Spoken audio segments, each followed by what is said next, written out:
हमारे सभी दर्शकों को सादर प्रणाम। जय श्री कृष्ण। आज मैं आपको लग्न षडाष्टक वाली स्थिति बताऊंगा।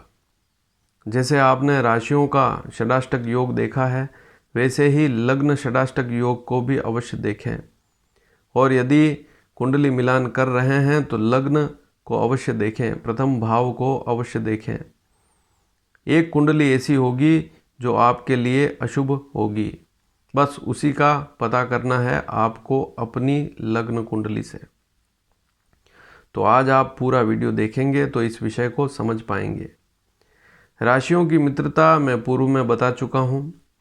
जैसे मेष का स्वामी मंगल है, और मंगल के मित्र ग्रह कौन कौन से हैं? सूर्य, चंद्रमा, गुरु। और शत्रु कौन है? शत्रु है बुध और शनि। और सम कौन सा ग्रह है? शुक्र। लेकिन आज का विषय कुछ हटकर है। आप जैसे ही अपनी कुंडली देखें, उसमें सबसे पहले तो यह देखें कि कौन से लग्न की कुंडली है। आपकी जो कुंडली है उसके प्रथम भाव में कौन सी राशि लिखी हुई है। फिर आपको देखना है कि आपकी कुंडली में छठे भाव में और आठवें भाव में कौन सी राशि लिखी हुई है, इसका पता करें।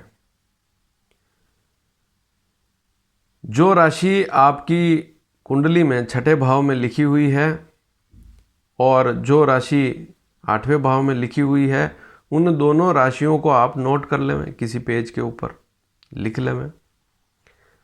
अब आपको यह देखना है कि आपका जो लग्न है, लग्न का स्वामी कौन सा ग्रह है। जैसे मेष और वृश्चिक लग्न वालों का स्वामी मंगल होता है। वृषभ और तुला लग्न की कुंडली है तो उनका स्वामी शुक्र होता है। मिथुन और कन्या लग्न वालों का स्वामी बुध होता है। कर्क लग्न का स्वामी चंद्रमा होता है। सिंह लग्न का स्वामी सूर्य होता है। धनु और मीन लग्न वालों का स्वामी, चाहे आपका धनु लग्न हो चाहे मीन लग्न हो, आपकी कुंडली का स्वामी, लग्न का स्वामी कौन होगा? गुरु। मकर लग्न वालों की लग्न जो कुंडली है, मकर लग्न की कुंडली है, उसका स्वामी शनि होता है। और कुंभ लग्न का स्वामी भी शनि होगा। तो लग्न अर्थात प्रथम भाव D1 चार्ट खोलकर देखना है। अब छठे भाव पर दृष्टि डालें, वहां पर कौन सी राशि लिखी हुई है, और आठवें भाव पर देखें कौन सी राशि लिखी हुई है। जो राशि छठे और आठवें भाव में लिखी हुई है उसके स्वामी का पता करें, जैसे मैं बता ही चुका हूं। और वह यदि लग्न के स्वामी का मित्र नहीं है तो उस लग्न वाले व्यक्ति से विवाह ना करें। जैसे उदाहरण से आप समझें, मेष लग्न की यदि कोई कुंडली है तो लग्न में 1 का अंक लिखा होगा, छठे भाव में 6 का अंक लिखा होगा, आठवें भाव में 8 का अंक लिखा होगा। बिल्कुल सिंपल सी बात है। अब छठे भाव में मेष लग्न की कुंडली में छठे भाव में 6 का अंक लिखा हुआ है तो उसका स्वामी कौन सा ग्रह होगा?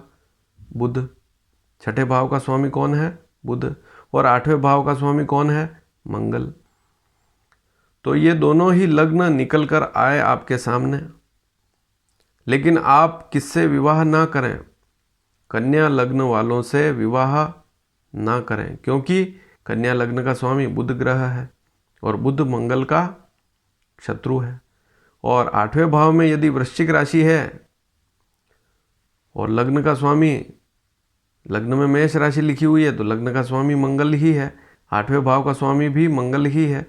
तो मेष लग्न वाले वृश्चिक लग्न वालों से विवाह कर सकते हैं।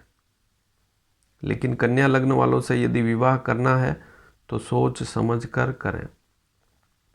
ऐसी स्थिति में आपको यह भी देखना होगा कि दोनों की जो कुंडलियां हैं, लड़के और लड़की की जो कुंडलियां हैं, मान लीजिए लड़के का मेष लग्न है या लड़की का कन्या लग्न है, या लड़की का मेष लग्न है लड़के का कन्या लग्न है, कोई भी स्थिति हो सकती है, उससे घबराने की जरूरत नहीं है। अब आपको एक स्थिति और देखनी है कि जो नवमांश कुंडली है, क्योंकि लग्न का तो पता लग ही गया कि मेष लग्न और कन्या लग्न का मिलान उतना शुभ नहीं होता है।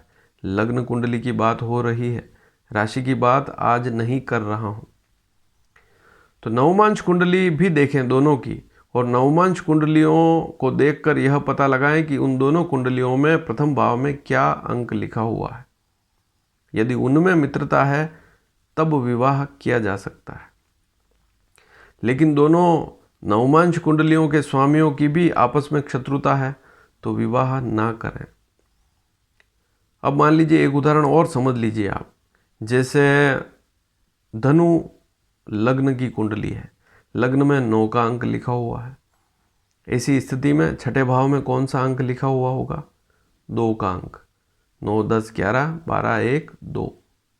तो छठे भाव में 2 का अंक होगा। अब जो 2 का अंक है उसका सीधा अर्थ है कि वृषभ लग्न या वृषभ राशि। तो धनु लग्न वाले वृषभ लग्न वालों से विवाह करें या ना करें? मैं आपको पूर्व में बता चुका हूँ, सभी राशियों की जानकारी दे चुका हूँ, सभी ग्रहों के बारे में जानकारी दे चुका हूँ। आप नीचे 2-4 वीडियो देखेंगे तभी आपको पता लग जाएगा। मैंने राशियों के बारे में बताया है, 12 राशियाँ, उनके स्वामी कौन से ग्रह हैं और उनकी किससे शत्रुता है, किन से मित्रता है। अभी कुछ समय पहले ही जानकारी दी है। यदि आप पहली बार इस चैनल को देख रहे हैं तो नीचे सब्सक्राइब का लाल बटन है, उसे दबाएं और हमारे इस चैनल के सदस्य बने, ताकि आने वाले समय में भी किसी जानकारी से आप वंचित नहीं हों। समय पर सारी जानकारियाँ आपको मिलती रहेगी। तो धनु लग्न की मान लीजिए किसी व्यक्ति की कुंडली है, चाहे लड़का हो चाहे लड़की। अब यह देखना है कि उसका विवाह कहीं वृषभ लग्न वालों से तो नहीं हो रहा। 9, 10, 11, 12, 1, 2 छठे भाव में 2 का अंक लिखा हुआ होगा। 6 बार गिनना है और वैसे भी पता लगा देंगे कि छठा भाव कौन सा होता है। हमेशा बताता हूँ कुंडली में छठा भाव, 8वां भाव। छठा भाव का अर्थ यह नहीं कि किसी भाव में 6 का अंक लिखा हुआ है। जैसे आपको यहाँ पर कुंडली दिखाई दे रही है तो छठा भाव जहाँ लिखा है उसमें कोई भी अंक हो सकता है, लेकिन वह छठा भाव ही कहलाएगा। 8वें भाव में कोई भी अंक लिखा हुआ हो सकता है, लेकिन वह 8वां भाव ही कहलाएगा। बहुत सी बार लोग जानकार नहीं हैं, कुछ लोग ऐसे हैं, कुछ दर्शक ऐसे हैं जो जानकार नहीं हैं। उन्हें केवल इतना ही पता है कि किसी भाव में जहाँ पर 2 का अंक लिखा है वह दूसरा भाव है। तो ऐसा नहीं होता है, भाव फिक्स हैं लेकिन उनमें अंक बदल सकते हैं। तो धनु लग्न की जो कुंडली है उससे यदि आप गिनेंगे तो छठे भाव में 2 का अंक लिखा हुआ होगा। तो 2 का अंक सीधा अर्थ है शुक्र स्वामी। तो वृषभ लग्न वाले जितने भी लोग हैं वे धनु लग्न वालों से सोच समझकर विवाह करें। नवमांश कुंडली भी अवश्य देखें। और फिर 8वीं राशि कौन सी पड़ेगी? धनु लग्न में 8वें भाव में कौन सी राशि है? कर्क राशि। और कर्क राशि का स्वामी चंद्रमा है। तो कर्क लग्न वालों से विवाह कर सकते हैं धनु लग्न वाले, क्योंकि कर्क लग्न का स्वामी चंद्रमा है, धनु लग्न का स्वामी गुरु है, गुरु चंद्रमा की मित्रता है, तो विवाह किया जा सकता है। तो ये सारी स्थितियां समझनी पड़ती है, इन सारी स्थितियों को देखना पड़ेगा कौन सा लग्न है। हर लग्न में या तो छठे भाव का स्वामी शत्रु होगा या 8वें भाव का स्वामी शत्रु होगा, और वहाँ यदि विवाह किया तो समस्या रहती है।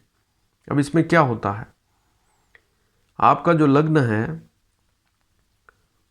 उस लग्न से छठे भाव में जो राशि है, छठे भाव में उस लग्न के छठे भाव में जो राशि है, यदि वह शत्रु राशि है तो विवाह के बाद रोग बढ़ जाते हैं, शारीरिक कष्ट होते हैं। और 8वें भाव में भी ऐसी ही स्थिति होती है। आपकी जो लग्न कुंडली है उससे 8वें भाव में, उस कुंडली के 8वें भाव में जो राशि है उससे यदि शत्रुता है तो वहाँ विवाह करना अशुभ रहेगा। इस बात को भी आप समझ लें। तो ये सारी स्थितियाँ आपको हमेशा समझनी होती है। एक उदाहरण और समझ लें, मान लीजिए किसी की वृश्चिक लग्न की कुंडली है। अब वृश्चिक लग्न की कुंडली में क्या होगा, लग्न में 8 का अंक होगा, प्रथम भाव जो है वहाँ पर 8 का अंक लिखा होगा। छठे भाव में 1 का अंक होगा। आप खोलकर देख सकते हैं वृश्चिक लग्न की कुंडली है यदि आपकी, तो 8, 9, 10, 11, 12, 1। तो वृश्चिक लग्न वाले मेष लग्न वालों से विवाह कर सकते हैं क्योंकि दोनों का स्वामी मंगल ही है। मेष लग्न और वृश्चिक लग्न दोनों का स्वामी मंगल ही है। लेकिन वृश्चिक लग्न से 8वें भाव, वृश्चिक लग्न के 8वें भाव या वृश्चिक लग्न से 8वें भाव में कौन सी राशि है? मिथुन राशि। तो मिथुन राशि का स्वामी बुध है और बुध मंगल की मित्रता नहीं है। तो वृश्चिक लग्न वाले मिथुन लग्न वालों से विवाह ना करें। यदि नवमांश मित्रता है तभी करें, या मिथुन लग्न की जो कुंडली आई है मिलान के लिए उसमें बुध की स्थिति अच्छी है या वृश्चिक लग्न में मंगल की स्थिति अच्छी है, तब विवाह किया जा सकता है। तो ये भी समझें। इस बात को जब तक नहीं समझेंगे कुंडली का मिलान नहीं समझ पाएंगे। और यदि यह जानकारी आपको अच्छी लगी हो तो इसे शेयर अवश्य करें। और आपका कौन सा लग्न है, यदि उससे संबंधित प्रश्न आप करेंगे तो मैं आपको यह भी बताऊंगा, लेकिन प्रश्न बिल्कुल सही होना चाहिए कि आपका कौन सा लग्न है और उस लग्न वाले व्यक्ति को किस लग्न से विवाह नहीं करना चाहिए, इसके बारे में मैं अवश्य उत्तर दूंगा। यदि आप लग्न से संबंधित प्रश्न करेंगे, आज जो विषय मैंने बताया इसी से संबंधित प्रश्न करेंगे तो जवाब अवश्य दूंगा। तो आप कमेंट बॉक्स में प्रश्न करेंगे तो जवाब मिलेगा। लेकिन आपको बताना होगा कि आपका लग्न क्या है। फिर मैं आपको बताऊंगा कि आपके लग्न के अनुसार 6ठे भाव में 8वें भाव में ये राशि है और इस राशि से विवाह करना शुभ रहेगा और इस राशि से विवाह करना अशुभ रहेगा। धन्यवाद। जय श्री कृष्ण।